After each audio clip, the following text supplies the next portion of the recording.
Žalgirio mūšis padarė didelį įspūdį XV amžiaus europiečiams. Svarbiausiose to meto kronikose jis buvo vadinamas didžiuoju mūšiu. Žalgirio mūšio laukuose pasiekta pergalė pasibaigė keletą šimtų metų trukusi Kryžiuočių ordino ekspansija ir agresija prieš Lietuvą. Po šio mūšio Lietuvos didžioji kunigaikštystė įtvirtino teritorinį vientisumą. Sustiprėjęs Lietuvos didžiojo kunigaikščio Vytauto politinis autoritetas darė įtaką Lietuvos valstybės prestižui.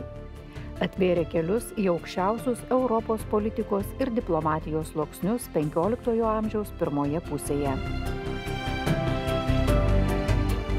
Manyčiau, kad Lietuvai tai yra labai svarbus mūšis. Lenkai taip pat irgi.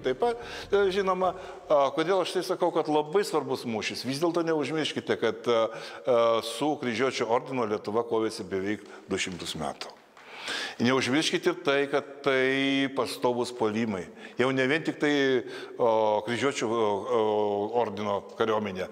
O jeigu mes ją kalbėsim, tai aš iš karto pasakau, kas, žinoma, gilinęsis yra, tai jos irgi sutiks, kad tai buvo geriausia kariuomenė visoje Europoje. Tai buvo disciplina, drausmė ir savaime, aišku, patirtis karinė. Ir tai tikrai buvo sunku kariauti. Užtat kalba pas mumis, o kodėl mūrinės pylys pas Kryžiuočius, o kodėl pas mumis dar medinės vienu. Mes nespėjom įstatyti, mums trūko žmonių. Jeigu tai pasižiūrėt, man turbūt gal juokingai skambės, jeigu pasakysiu, mes turbūt kokią milijoną žmonių netekome per tos 200 metų. Tai, kad mums nedodavo nei derliaus nuimti, nedodavo pasistatyti namus, nedodavo, mes skubėjom viską daryti, kad kuo ešaloniau daryti būtent pasipriešinimą tą. Ir štai tam Žalgirio mūšį įvyksta būtent lemiamas mūšys. Žalgirio mūšis jau daugiau nei 600 metų išlieka itin svarbių diskusijų objektu, nes iki šiol tebevyksta jo kaip istorinio paveldo dalybos tarp skirtingų tautų. Ieškodami savo argumentų, tyrėjai pasitelkia istorinius šaltinius, ikonografiją. O štai menininkai įamžina istoriją ne tiek siekdami tikslios rekonstrukcijos, kiek emocinio poveikio. Tad šį kartą ir stabtelsime Medininkų tvirtovės bokšto ekspozicijoje prie tapytojo Giedriaus Kazimierieno sukurto monumentalaus paveikslo Žalgiris arba Rūstybės diena. Man labiausiai nesinorėjo tai sukurti tokį 18 ar 19 amžiaus tokį iliustratyvų pasakojimą, vat kaip per langiuką žiūri, ką matai, tą ir nutapai. Man atrodo, nuo tokių paveikslų publika yra pavargusi ir jie būtų tiesiog nereikalingi ir nuobodus. Mes baisiai toli nutolę nuo tų įvykių, kurie kažkada vyko. Labai toli nutolę. Tai lieka, man atrodo, toksai didelių apibendrinimų kelias. Ir reikia rasti formą, kuri suteikia galimybę tos apibendrinimus, reiškia, kažkaip išreikšti plastiškai. Tai aš atsigrėžiau į tokią, žinot, bandau jungti viduramžių, tokią archaišką raišką, tokią viduramžių primityvą, o dar tiksliau viduramžius meno sulygiškumus su šiuolaikinė, su dailės modernaus žmogaus mąstymu. Čia panašus procesai, kaip kad, pavyzdžiui, šiuolaikinis kompozitorius gali panaudoti kokius nors senus choralus moderniam kūrinyje. Tai ir tapyboje tikriausiai galima panaudoti tokius senąją raiškos priemonę, kur galima apjungti vieną paveikslą skirtingus laikus, skirtingus įvykius, laisvai formuoti realybę. Įspūdingas daugiau nei 13 kvadratinių metrų dydžio paveikslas tobulai užpildo Medininkų pilies vienos iš menių erdvę. Paveikslo konfigūracija primena ankstyvosios gotikos altorių, nes Žalgirio mūšis lietuviams, nepaisant įvairiausių šio mūšio interpretacijų, yra sakralus dalykas. Kūrybinėme procese autoriui buvo svarbu ir istoriniai argumentai, ir meniniai sprendimai. Pradėjau tapyti Žalgirį vėlgi savo. Galvoju, patapysiu savo. Idėja mano buvo tokia, kad apie tą Žalgirį aš, žinoma, kaip ir visi, šiek tiek kažką paskaitęs, visą kitą, bet iš viso pradėjęs istorinius paveikslus tapyti, aš pradėjau knygynuose apžiūrinėti knygas nuo istorijos skyriaus. Praktiškai susipirkau viską, daug metų pirkau knygas, turiu dabar labai neblogą biblioteką savo dirbtuviai. Įvairiausi autoriai, prieštaringiausi autoriai, ir tokie, ir tokie, ir tokie, ir lietuvių, ir lenkų, ir romantikai, ir realistai, ir lenkų įtakoje, ir rusų įtakoje, ir baltarusių įtakoje, ir taip toliau. Ir Rovilas, ir kas tik norit.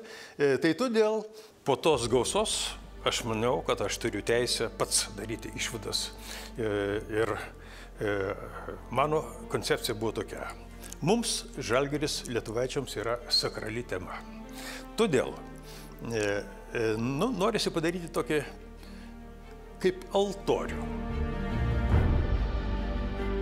Žalgirio pergalę lėmė ne tik Lenkijos Lietuvos pajėgų susitelkimas, bet ir sėkmingesni kariniai sprendimai bei pasikeitusi geopolitinė situacija.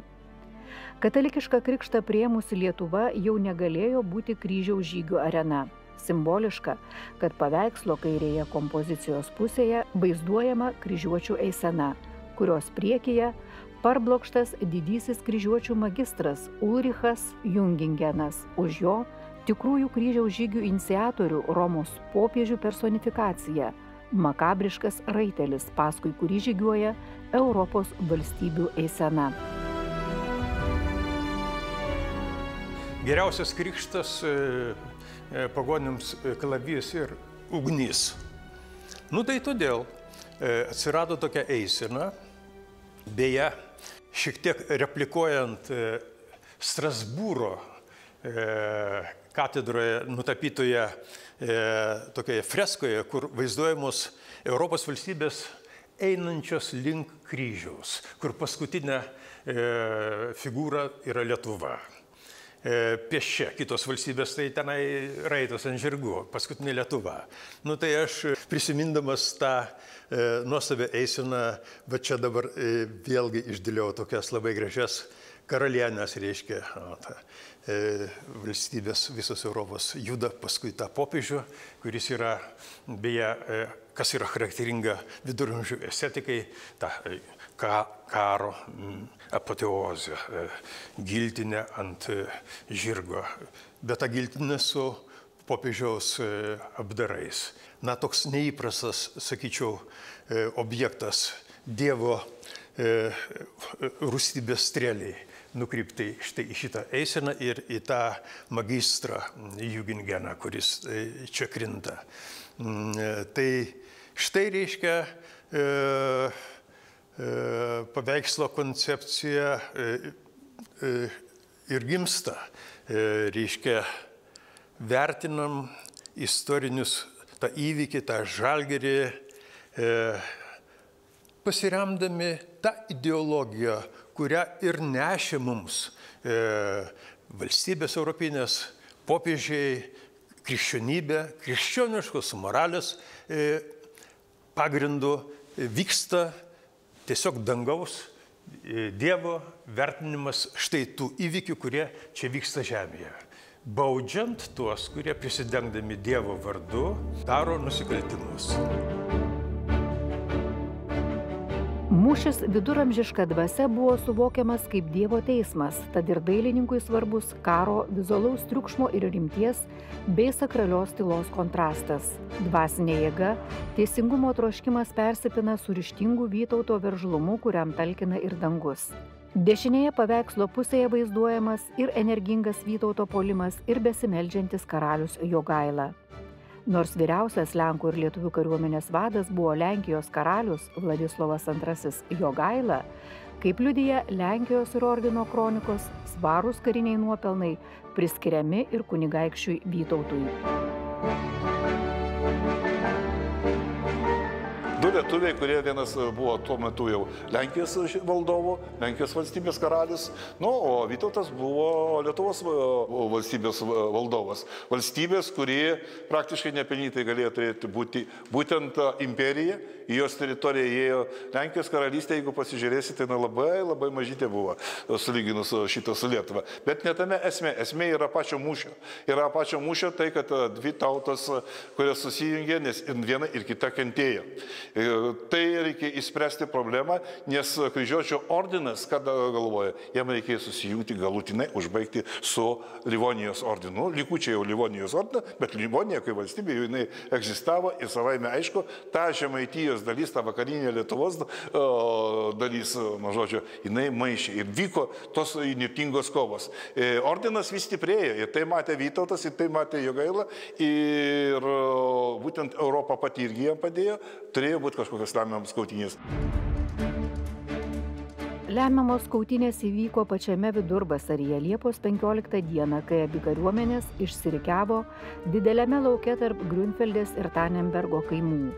Ordinui ryte buvo palankus saulės faktorius. Ji turėjo šviesti į akis Lenkams ir lietuviams. Ar Jogaila, nenorėdamas kautis piginant saulei, delsė ir temdamas laiką prieš mūšį išklausė net 3 mišias? Šį Jogailos delsimą dailininkas atvaizduoja ant žydro karališko apsiausto įsitaisiusią mįslingą lėtumą simbolizuojančią sraigę. Pirmam plane įkomponavau koplyčią, kurioje meldžiasi Jogaila. Prieš mūšį yra šaltiniuose nurodyta, kad bent kelias mišias Jogaila išklausė. Ir iš viso Jogailai nesinorėjo su krikščioniška šalimi kautis. Reiškia, tai jis manė, kad faktiškai pamatė vis dėlto tokią didžiulę sutelktą kariuomenę Vytauto ir Jogailos kryžiuočiai vis dėlto, reiškia, kokią tai sutartį taikos parašys. Ir dar yra vienas labai reikšmingas momentas, tai yra, reiškia, vis dėlto maldos teisingumo motyvai, kurie išreikšti per Jogailos tą maldą. Nes čia dalyvauja ir, taip sakant, dangus. Vytautas be karaliaus Jogailos ženklo su savo kariuomenė puolė kryžiuočius ir visą valandą kovėsi be Lenkų pagalbos. Būtent jo vadovaujamiems lietuviams teko atlaikyti didžiulį spaudimą pradinėme mūšio etape, o vėliau mūšio baigtį lėmė kariuomenės taktinis atsitraukimas ir grįžimas į mūšio lauką. Remiantis karo teoretikų Makiaveliu galima pagrįsti, kodėl šis atsitraukimas buvo taktinis manevras, o ne bėgimas.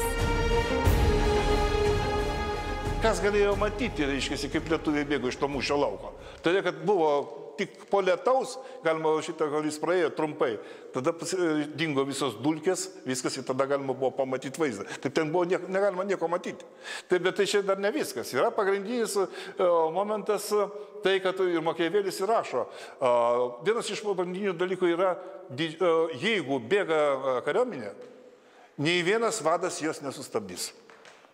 Jeigu tai, reiškia, dalinai atsistojęs bandys stabdyti, jis bus sutryptas. Ir taip toliau, ir taip toliau.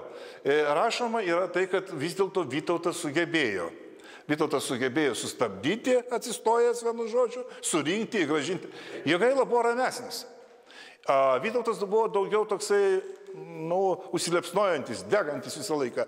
Jo, reiškia, ta pradžia prieš mūšį jisai norėjo turbūt suduoti, kodėl tai anksti pradėti mūšį, vien dėl to, todėl, kad kryžiuočiai rikiavosi. Jis galvoja galbūt tai, kad yra labai geras momentas pradėti tą ataką ir suduoti, kada rikiuojasi. Tai Makiavelis irgi apie tai aprašo. Ir yra dar vienas svarbus momentas, kad Jogaila, greičiausiai tas pamaldumas, tas visas buvo, jis ir tempė mūšį. Dabar irgi tada atsisukim į Makiavelį, kaip jis rašo.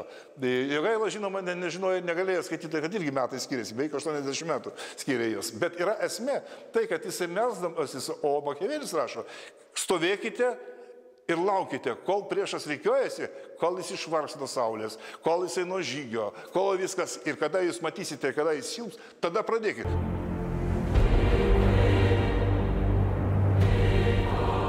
Kryžiuočiai manydami, kad laimi mūšį, užtraukė pergalės himną Kristus prisikėlė.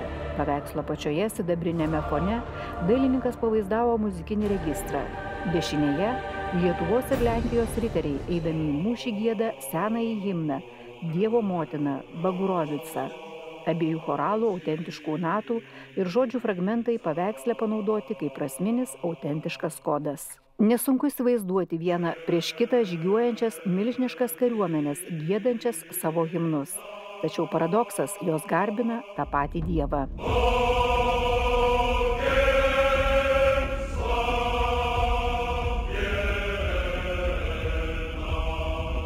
Į mūšį ėjo kryžiuočių pulkai giedodami choralus. Christ ist erstanden. Kristus prisikėlė. Ir štai tenai yra natos, ne 5 linijos natų, o 4, kaip kad būdavo anais laikais. Ir, reiškia, natos ne apvalios, o kvadratinės.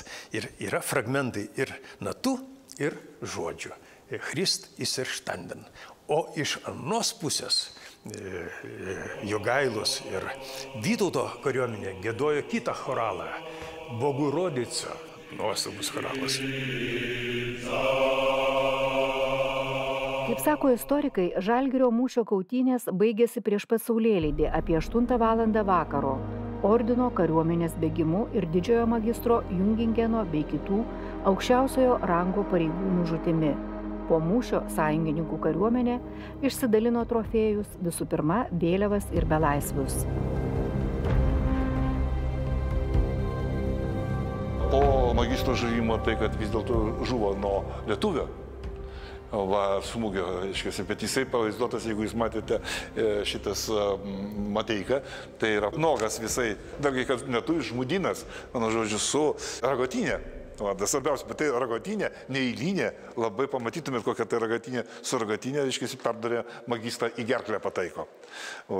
Kad sužeidimą, tai jisai galbūt ir kažkas tai papasakoja, galbūt, nes matot šarvai ir smakras, tai matosi išyčia ir pataikyta yra. Bet kad tai nuogas, vienu žodžiu, čia tai užsidėjęs, kažkoks tai kailinukas, žinot, ir dūrė su to. Taip mūšio pabaigą vaizdavo lenkų dailininkas Janas Mateiko, XIX amžiaus antroje pusėje nutapęs įžymųjį paveikslą Žalgirio mūšis. Dailininkas rėmėsi XV amžiaus lenkų kronininko Jano Dlugošo pateiktą mūšio versiją. Būtent Janas Dlugošas savo laiku priekaištavo Jogailai ir Vytautui, kad šie įveikę ordiną mūšio lauke vienu ypu neužėmė ir Marienburgo, svarbiausio kryžiuočių gynybinio įtvirtinimo. Tąkart ordinas atlaikė pilies gynybą ir karas galutinai buvo užbaigtas tik 1411 metais pasirašyta Torunės taikos sutartimi. Nuo to laiko ordinas nebekėlė grėsmės ir net tapo potencialiu Lietuvos sąjungininkų ginčuose su Lenkais dėl politinio suverenumo. Vytautas kaip Lietuvos valdovas ir toliau rūpinosi krikščionybės įtvirtinimu Lietuvoje.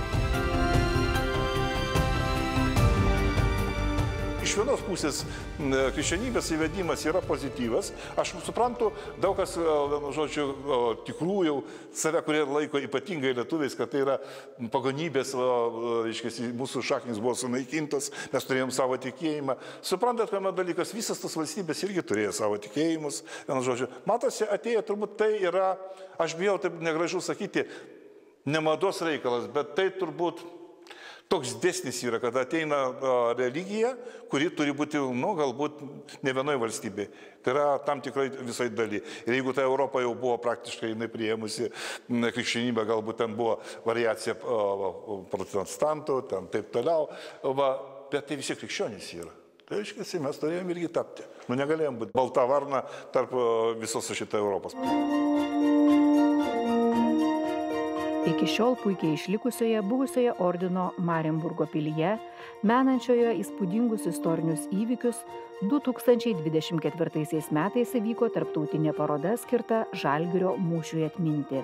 Čia dalyvavo net 6 šalių institucijos pateikdamos rankraštinį paveldą, autentiškus eksponatus ir tą laikmetį reflektuojančius meno kūrinius. Tarp jų garbingiausioje Malborko pilies salėje kabojo ir lietuvių dailininko paveikslas Žalgiris arba Rūstybės diena. Į tą parodą atvyko veikiančio ordino, ir dabar dar veikiantis yra tas ordinas, magistras.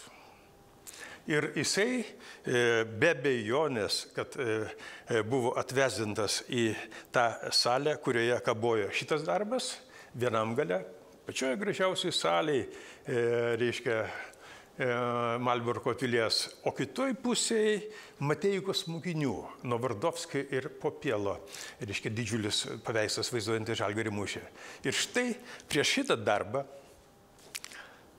stovėjo šių laikų magistras ir žvelgia į magistrą Jugengeną ir galbūt ką nors mąstė.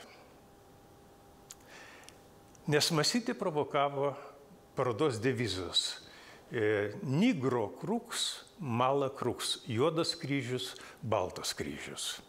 O tai reiškia požiūris į kryžiuočių tą visą invaziją tik kaip pozityvų reiškinį ir požiūris į kryžiuočių tik kaip negatyvų reiškinį. Ir štai to jauno direktorius, kuris dabar yra Malborko direktorius, ponas Strupinda, jo iniciatyva tą parodą surengta, vat tą jisai pradeda tarsi tokį naują etapą požiūrio į tą Žalgirį, į tą istoriją. Pakylant virš tokio komercinio, tokio tradicinio, tokio įsigalėjusio, tokio požiūrio, kai, apsirengia šarvais, pabildina ten, reiškia, to ir baigėsi viskas, va tokių gilesnių vertinimų, gilesnių apmąstymų. Žalgirio mūšio vaizdinys lenkiškoje tradicijoje ilgą laiką labiau sureikšmindavo Lenkų ir Jogailos vaidmenį. Lietuviai pergalę linkę priskirti Vytauto sumanumui, o sovietiniai ideologai siekė šį mūšį panaudoti, kuriant pasakojimą apie sovietinių tautų draugystę. Nepaisant skirtingų interpretacijų, mums svarbu Žalgirio mūšio atminimą aktualizuoti kaip vieną reikšmingiausių Lietuvos istorijos įvykių, panaudojant ir visas šiuolaikinės priemones.